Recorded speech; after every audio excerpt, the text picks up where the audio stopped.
I've talked to him many times about how he wanted a family in his future. He was determined not to try to force it to happen and to wait for the woman that God would put in his life. I believe with all my heart that that woman was you, Diane.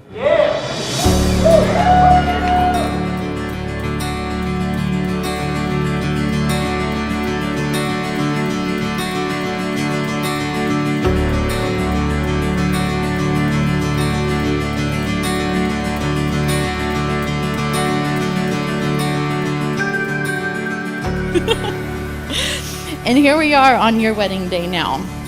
Growing up, we went to many of our cousins' weddings and never took 1 second we had for granted together. We caused trouble, we stayed up all hours of the night, we had to get earplugs from the front desk to cover up almost snoring when we actually did go to bed. We made friends with ballets and ate tacos together.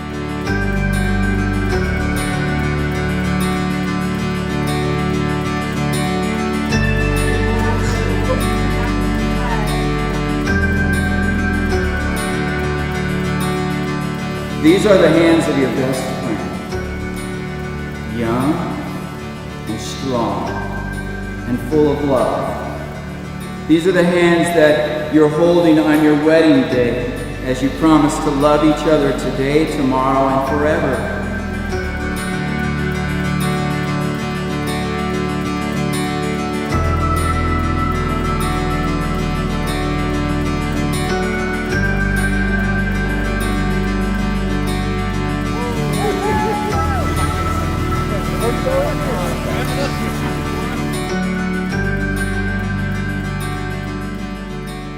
So this ring is from my Aunt Marianne.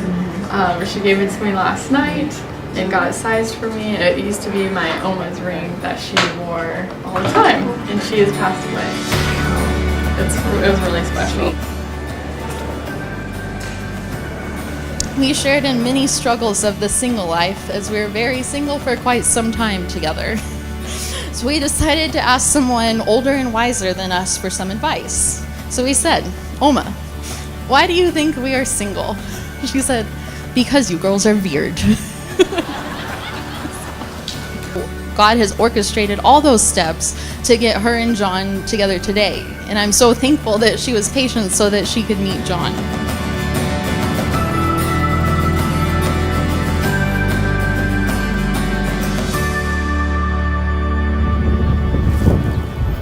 Oh, God.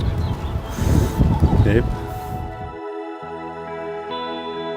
So Diane and I met on a pontoon boat, and our cousins introduced us to each other, and she definitely made me work for it. She made me pursue her. And There was a lot of pressure, yes, and I was like, I'll do what I want. So I did play hard to get, which you'll say. I've never been like that with a guy either. Like I don't know. I just was like, I think at the point in my life where I was like, if a guy really wants to date me, like they're gonna like pursue me, and that's what he did. Is he pursued me, and I wanted that. So. then an act of God happened, and a tree fell over in her front yard.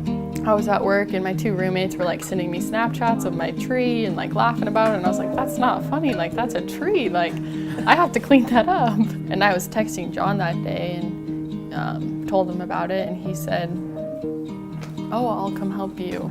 I was like, oh. Came up to Boise, drove 100 miles, and yeah, chopped up her tree that fell over in front of her house. And he borrowed a truck, a trailer, a chainsaw, and we cut it. We went and cut the tree down. It was like a good first date because we're both kind of shy, so like we had a good activity to do.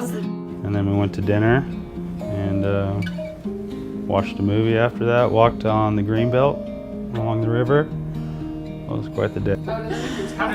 Oh, so then it was out by the canyon in front of Elevation. Had this plan to go out to dinner with just my parents and Diane and I. I wanted to go into the restaurant because I saw my mom's car. I was like, I think my mom's here.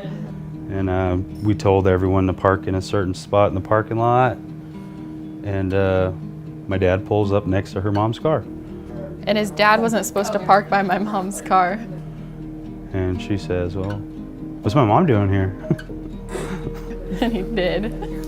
Because they, like, somewhere the communication went spry, I don't know. So we're on the canyon of the Snake River, and it was freezing. I was gonna book it to the restaurant to like say hi to my mom, and they're like, no, we want to go see the view. I was like, oh yeah, you guys aren't from here, you want to go see the view. And I suggested we go take a selfie, And then John's like, let's go take a selfie, and I was like, and she thought that was odd. and so he had like his arms around me, and then I felt him reach in his pocket, and I knew. I went to go grab the ring out of my pocket, and that's when she knew that I was gonna propose. And it was so sweet, and he was so shaky. He's like, it's cold out. It was cold, but he was like just so nervous. It was so cute. I'm pretty sure I didn't answer right away. I was in shock, I think. Like, I'll call you back. I think I kissed him before I said yes.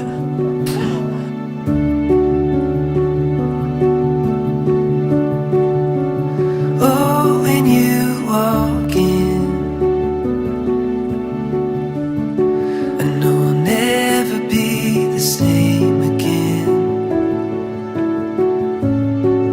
Oh, you're everything I've dreamt and more. You are the one that I've been waiting for. Oh, wow, you look beautiful too. You take my breath away with every single step you take. My heart has always been an open door, 'cause you're the one that I've been waiting for. Oh, and I would wait for all my days. There's nothing I won't do if it leads me here to you. So when I called her 20 minutes later, she said, Mom, you know that boy that keeps calling me all the time and keeps trying to ask me out on a date, and I just tell him no, I'm busy, I have to work, whatever. Anyway, he said Ari has a trailer, and he said, oh, Jonathan, you could take tomorrow off, you could take my trailer, you can go cut her tree down. This is your perfect opportunity.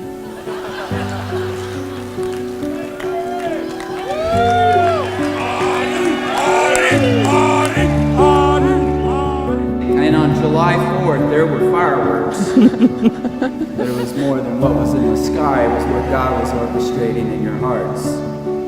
Because, Diane, didn't you text a friend to say, he's really cute? Only to find out you actually sent it to Jonathan?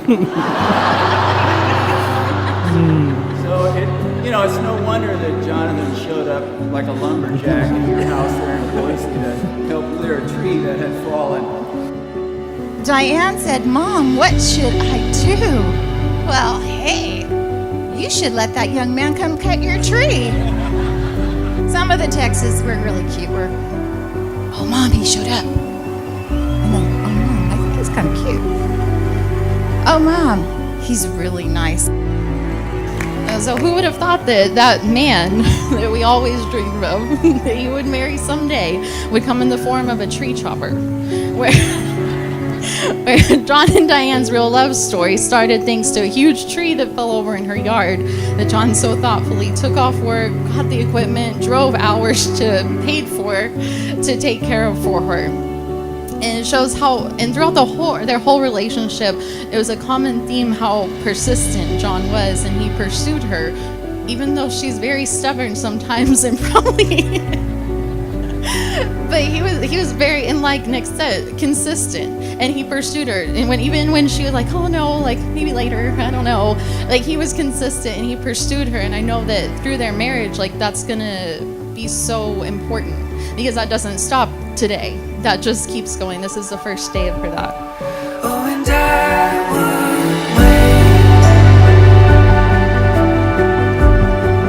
for all my days.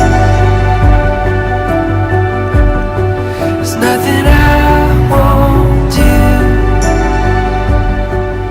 Our relationship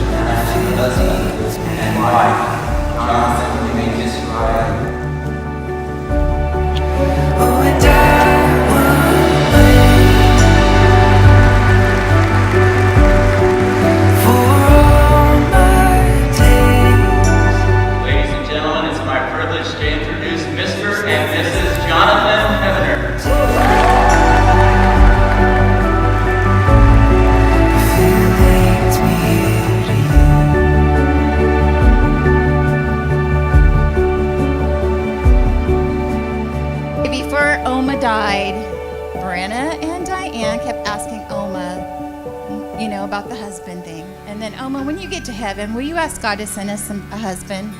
And so I told Diane, I said, you know what? You asked Oma. Oma asked God. He sent the man. You kept saying no, so God just blew the tree over, and so that's your opportunity. In the name of God, I, Jonathan, take you, Diane, to be my wife. I, Jonathan, take you, Diane, to be my wife, I, Diane, take you, Jonathan, to be my husband, to have and to hold from this day forward, for better or for worse, for richer or poor, in sickness and in health, to love and to cherish. As long as we both shall live. as long as we both shall live. This is my solemn vow. This is my solemn vow.